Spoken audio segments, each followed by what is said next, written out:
Imagine this. You wake up one day and realize you don't care anymore. Not about parties, not about small talk, not about the endless social rituals that once seemed so important. The laughter at gatherings feels hollow. The conversations, repetitive. The people around you, they're not interesting, but something inside you has shifted. A quiet voice whispers, "Why does any of this matter?" At first, you dismiss it. Maybe you're tired. Maybe you're just in a mood. But the feeling lingers. You start noticing things, how most social interactions follow predictable scripts, how few people discuss ideas that truly move you, how much time is wasted on trivialities.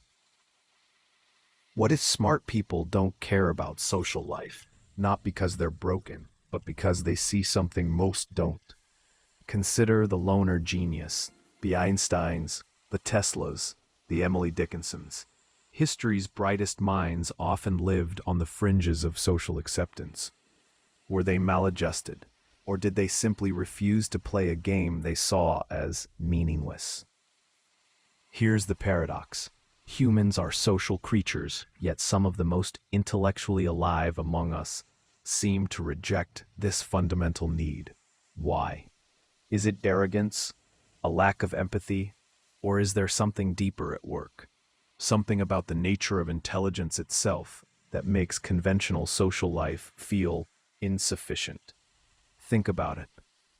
How many hours have you spent nodding along to conversations that bored you? How many social rules have you followed simply because that's what people do?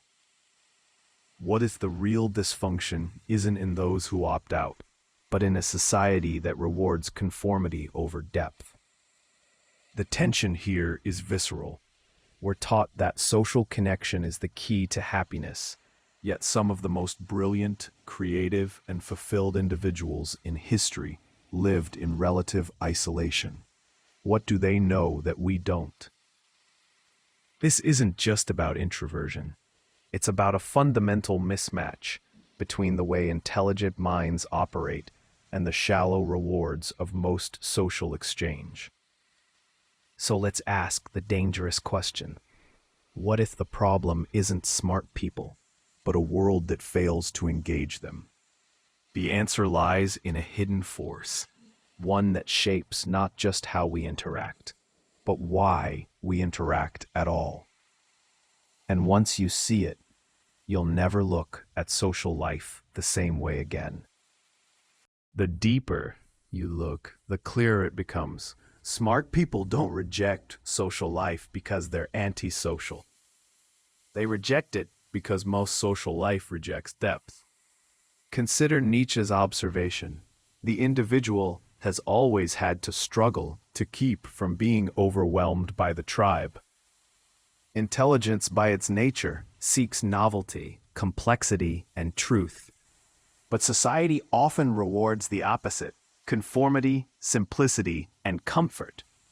This isn't just preference, it's neuroscience. Studies on gifted individuals show their brains are wired for hyperstimulation. They crave intellectual and creative engagement the way others crave social validation. Small talk? It's not just boring, it's painful. Their minds are built for solving puzzles, debating ideas, and exploring the unknown. When forced into trivial exchanges, it's like asking a Ferrari to idle in a parking lot. But the problem goes deeper. Psychologist Carl Jung warned of the tyranny of the collective, the way society pressures individuals to suppress their uniqueness in favor of group harmony. For the intellectually curious, this is a Faustian bargain. Fit in and be accepted, or stand apart and be alienated. Most choose the former. The smartest? They often refuse. And then there's time. Viktor Frankl wrote that the more one forgets himself, by giving himself to a cause to serve or another person to love, the more human he is. But what if the cause isn't another person, but an idea, a discovery, an art form, The highly intelligent often measure their lives in cognitive ROI, return on investment. An hour spent in superficial chatter is an hour stolen from their real work, understanding, creating, or problem solving. This isn't elitism, it's economics. The smarter you are, the more you feel the weight of opportunity cost. Every social obligation is a trade-off. Could I be reading, writing, inventing, or thinking instead? For some, the answer is obvious. But here's the twist. It's not that they don't care about connection. They care too much to settle for less. The philosopher Arthur Schopenhauer compared human society to porcupines huddling for warmth. Too close and we prick each other. Too far and we freeze. The intellectually gifted often choose the cold, not because they don't feel the need for warmth, but because they'd rather shiver than endure the needles.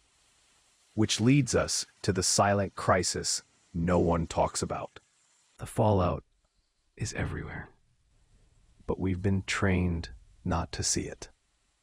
Smart people who disengage from social life aren't just missing out on parties. They're being pushed to the margins of a world that equates likability with value. The consequences ripple far beyond individual loneliness. The waste of potential.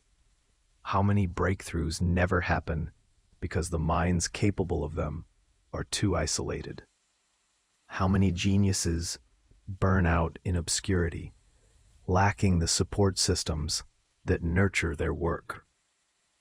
The rise of the superficial. When deep thinkers withdraw, what fills the void? Content, hot takes, viral trends. Society becomes a hall of mirrors, endless reflections of the same shallow ideas. The loneliness epidemic, even among the brilliant. Studies show IQ correlates with lower life satisfaction in environments that don't stimulate them. The smarter you are, the harder it is to find true peers, people who challenge and understand you.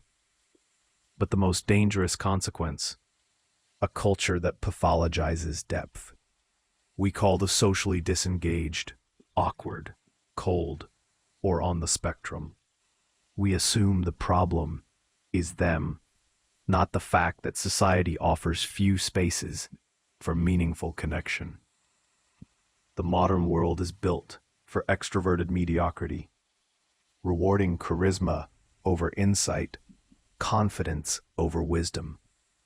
And yet, the rebels who refuse to play along pay a price. They're passed over for promotions. Leadership favors likability over competence. They're labeled arrogant for preferring silence to platitudes. They're left out of networks that could amplify their work because they didn't schmooze enough. But what if the real issue isn't their withdrawal, but our failure to create spaces worth engaging with? Think of history's great salons, the Enlightenment coffee houses, the letters between Einstein and Bohr. These weren't just social gatherings. They were intellectual collisions. Today, we've replaced them with networking events and team-building exercises. No wonder the deep minds check out. So here's the uncomfortable truth. Smart people don't abandon social life. Social life abandoned them first. How do we fix this? The solution isn't to force smart people back into shallow social games. It's to redefine what connection means. The first step? Stop apologizing for your mind. You don't owe the world small talk. You don't owe anyone a performance of extroversion. The rebellion begins when you realize depth is not a flaw. It's a superpower. But how do you wield it without isolation? Not just proximity. The philosopher Ludwig Wittgenstein once wrote, "The limits of my language mean the limits of my world." Most people socialize out of habit. You must socialize with intention. Find the rare spaces where ideas, not gossip, are the currency. Book clubs, lecture circuits, niche online forums. 2.